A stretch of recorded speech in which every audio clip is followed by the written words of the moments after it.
मुख्य विपक्षी दल के मुख्य प्रवक्ता रणदीप सुरजेवाला ने ईडी को बीजेपी का इलेक्शन मैनेजमेंट डिपार्टमेंट करार दिया है। इसके साथ ही आरोप लगाया है कि नरेंद्र मोदी सरकार ने कांग्रेस के सत्याग्रह को रोकने के लिए नई दिल्ली के इलाके में अघोषित आपातकाल लगा दिया है। गॉडसे के वंशज गांधी को डराने एक बार फिर चले हैं। न महात्मा गांधी डरे थे, न महात्मा गांधी के उत्तराधिकारी गॉडसे के वंशजों से डरेंगे। अगर इस देश में देश के स्वतंत्रता संग्राम की आवाज को दबाने वाली अखबार के कर्मचारियों की तनख्वाह देना, अगर एक अखबार के पत्रकारों की तनख्वाह देना अपराध है तो हम ये अपराध बार बार करेंगे।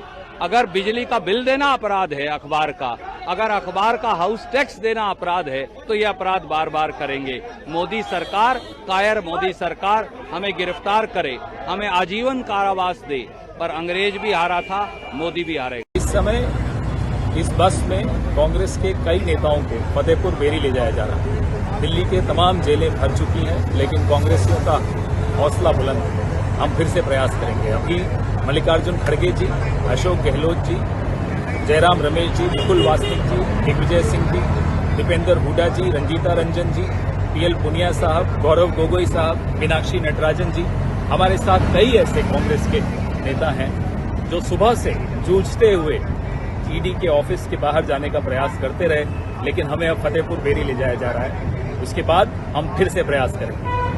कांग्रेस झुकेगी नहीं, कांग्रेस रुकेगी नहीं, कांग्रेस लड़ती रहेगी, हमारी आवाज दबाई नहीं जा सकती। जय हिंद।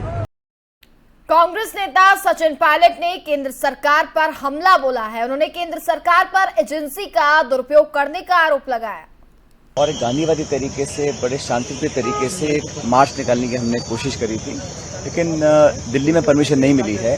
लेकिन मुझे लगता है कि जिस प्रकार से एजेंसीज का दुरुपयोग कर रहे हैं, ये अब जग जाहिर हो चुका है और सोनिया जी, राहुल गांधी जी, तमाम नेताओं के ऊपर केस डाले गए, जो केस 6, 7, 8 साल से बंद या शांत पड़े थे, उनको दोबारा खंगाला गया है। कहीं ना कहीं राजनीतिक विरोधियों के ऊपर दबाव बनाने की राजनीति चल रही है। पूरे देश में इतने ज्वलंत मुद्दे हैं, लेकिन फिर भी विपक्ष के लोगों को, विचारधारा से जो विपरीत लोग हैं, उनकी आवाज को दबाने का काम हो रहा है। और आज भी हम सब यहाँ समर्थन में आए हैं कि राहुल जी अपनी बात को रखेंगे। इसमें छिपाने के लिए कांग्रेस के पास कुछ भी नहीं है, लेकिन एक माहौल बनाया जा रहा है विरोधियों को बदनाम करने के लिए। विशेष रूप से जो सरकार की एजेंसीज हैं, उनका सरेआम दुरुपयोग हो रहा है। ये जनता तक बात पहुंचाने के लिए हम लोग इस मार्च को निकाल रहे हैं। हम अपनी बात को रखेंगे, शांतिप्रिय तरीके से रखेंगे। कांग्रेस ने हमेशा गांधीवादी रास्ते को अपनाया है, उसी रास्ते पर आगे भी चलेंगे। लेकिन पुलिस जाने नहीं दे रही है, यहाँ पे पुलिस ने बैरिकेड बहुत ज्यादा बैरिकेडिंग कर रखी है। अब वो सरकार है, कुछ भी कर सकती है, लेकिन अपनी बात को रखने का हमको पूरा अधिकार है लोकतंत्र में। और हम कोई भाषण नहीं, कोई मंच नहीं, कोई ऐसा कोई, सिर्फ एक गांधीवादी तरीके से शांति से एक मार्च निकालने की हमने कोशिश की थी, जिसको भी सरकार ने मना कर दिया। और एक गांधीवादी तरीके। खबरों में आगे बढ़ते हैं। राहुल गांधी की पेशी पर बोले मध्य प्रदेश के मुख्यमंत्री शिवराज सिंह चौहान, कोई गड़बड़ नहीं की तो डर किस बात का, पहले गड़बड़ी फिर जांच एजेंसियों पर दबाव बनाते हैं। नहीं किया, गड़बड़ नहीं किया तो राहुल गांधी और कांग्रेस को डर कायदा है। जाए ईडी को सच बताएं। अब ये जो प्रैक्टिस करते हैं, कर्मकांड करते हैं, गड़बड़ करो और फिर जांच एजेंसियों पर दबाव बनाओ। जनता इसको ढंग से समझ चुकी है। सच यह है कि आपने गड़बड़ की है, भ्रष्टाचार किया है, और भ्रष्टाचार की जांच जब हो रही है तो आप दबाव बनाने की कोशिश कर रहे हैं। अगर कोई गड़बड़ नहीं है तो राहुल गांधी को डर काहे? ये दबाव बनाने से काम नहीं चलेगा। सच बताओ। कांग्रेस के नेता लोकतंत्र को बचाने का प्रयास नहीं, बल्कि गांधी परिवार के 2000 करोड़ की संपत्ति को बचाने का प्रयास कर रहे हैं।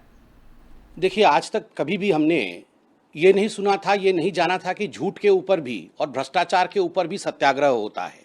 आज पहली बार कांग्रेस पार्टी ने दुनिया को दिखाया है कि भ्रष्टाचार के ऊपर भी सत्याग्रह होता है। बापू महात्मा गांधी, उनकी आत्मा को आज जिस प्रकार से ठेस पहुंच रहा होगा, ये हिंदुस्तान जानता है। राहुल गांधी आज नेशनल हेराल्ड केस में बेल पे बाहर है। ये पूरा विषय कोर्ट के सामने लंबित है। कोर्ट में भी कांग्रेस पार्टी और राहुल गांधी ने गुहार लगाया था कि उनके खिलाफ जो केस है उसे स्थगित किया जाए, उसे हटा लिया जाए, मगर कोर्ट ने नहीं सुनी। आज जो भी कार्यवाही हो रही है ये संवैधानिक तौर पे कार्यवाही हो रही है। अगर कुछ छुपाना नहीं है तो डर क्यों है? वास्तविक रूप में देखा जाए तो जो आज कांग्रेस पार्टी कर रही है वो जश्न भ्रष्टाचार है, सेलिब्रेटिंग करप्शन। देखिए, राहुल गांधी को बार बार कांग्रेस पार्टी ने लॉन्च करने का प्रयास किया है, कभी खाट यात्रा करके, कभी अच्छे लड़के दो बना करके, मगर वो कभी लॉन्च नहीं हो पाए हैं। आज फिर से कांग्रेस पार्टी भ्रष्टाचार के प्लैंक से राहुल गांधी को रीलॉन्च करने की कोशिश कर रही है। यह भी फेल होगा। राहुल गांधी जी से गुजारिश है वो जाएं और जिस प्रकार से 5,000 करोड़ रुपए का गबन उन्होंने और उनके परिवार ने किया है वो ईडी के सामने बताएं। और इसी के साथ फिलहाल वक्त हो चुका है एक छोटे से ब्रेक का।